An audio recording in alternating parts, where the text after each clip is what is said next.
So yun, mainit na hapon para sa inyong lahat, pawisan.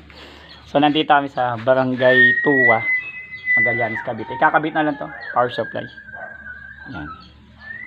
So nasira yung power supply ng aming kliyente. So kaya siya kukurap-kurap. So nangyayari yung kasi sunod-sunod daw yung brownout sa kanila. O minsan daw mahina daw yung kuryente. So sunod-sunod daw yung nagganon. Tapos isang beses daw nag-brownout and then hindi na daw nag-function yung bendo. So yung ilaw niya is blinking lang na mahina. So dapat hindi po ganun, dapat po yun is continuous o steady light po yung ating RGB LED. So kaya naman to nakapatay ngayon is yun, magdidikit lang. Ito may glue stick.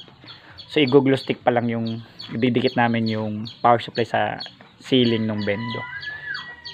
So yun, so okay na to. So pero na-test na namin na. Tingnan na talaga sira. So para magka-power siya ulit. So maraming salamat pala sa Romulo family.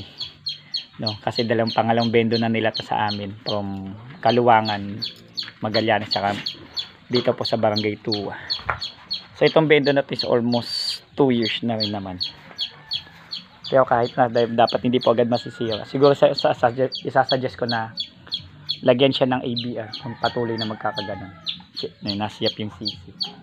So maraming salamat po sa tiwala sa PC mo gawa mo, and mamaya kita-kita po tayo sa Barangay Upli at Barangay Sikat mo ng Alfonso, Cavite. So mainit po yung panang sobra. So okay. So yun, didikit na lang naman tayo and then gagana na siya. Okay po. Maraming salamat PC mo gawa mo. Don't forget to subscribe.